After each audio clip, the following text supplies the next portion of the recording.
Hey, welcome back everybody. So 12:24 on your Thursday afternoon, and it's kind of a cloudy Thursday afternoon. Now we had a lot of cloud cover, mostly come off the mountains of Mexico, move into our area, but that cloud cover is going to break up even more. You already see it breaking up on the satellite and radar. It'll break up even more as these temperatures start to actually heat up. Well, it's 83 in McAllen. Most temperatures looking pretty uniform throughout the state of Texas, but check out Amarillo sitting at 87. It's not even the hottest part of the day, and Amarillo is already at 87. They have a lot of humidity over there as well, so it's actually going to feel like it's in the 90s. And some places here are actually going to feel like they're in the 90s today, too. Check a little closer to home, and everyone is already sitting in the 80s. It's 80 in Rio Grande City, 83 in McAllen, 84 in Edinburg, Raymondville and Harlingen, 82 in Weslaco and Brownsville, and 80 in Port Isabel. Now, Port Isabel won't move too much from the current temperature they're at right now, but everyone else is actually set to heat up a lot today. Well, it's already 80 in Houston as well, but there's some relief on the way from these unseasonably warm temperatures in the form of a cold front. So here's the front right here. As this front starts to push into our area, it's going to cause a lot of havoc, mostly for the Houston, Louisiana area as far as severe weather goes.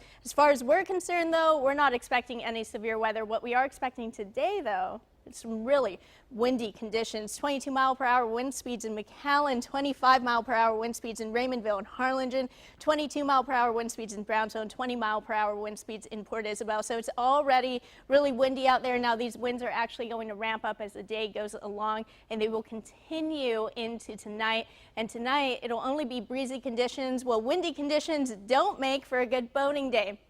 Winds over at the coast are out of the south-southeast at 25 knots. Your bay water is choppy, so there is a small craft advisory until 10 a.m. tomorrow morning. Your next tide is a high tide at 2:38, and the seas are at 2 to 4 feet. Average high for this time of year is around 85 degrees. Now today we're a tad above that, but check out Friday. Huge temperature spike, high of around 92. We're actually getting close to that record high of 98 on Friday. And then Saturday, there's that cold front that we're waiting for, only a high of around 81 on Saturday. Your future track showing that the clouds actually break up almost completely by 8 p.m. tonight. And then that cloud cover starts coming back mainly for the coast Friday, 7 a.m. Most of the coast has all of that cloud cover, and then the clouds break up once again. It's going to feel like it's in the mid 90s because the humidity, if you think it's bad today, it'll be worse tomorrow because of all of that Gulf moisture that's coming in. Scattered showers and storms mainly after midnight Saturday 2 a.m. The lower part of Hidalgo County is starting to see that. But the real storms start to ramp up at around 5 a.m. on Saturday. That's when Cameron and Willacy County will be getting the brunt of all of that rainfall. Today we're dry, but then tomorrow 50% chance of storms mostly at night, and then 30% chance of scattered showers in the morning on Saturday. Today, high of around 86, becoming partly cloudy, humid, and windy. And then tonight, we're only cooling down to around 74, becoming cloudy, muggy, and windy as the night goes on.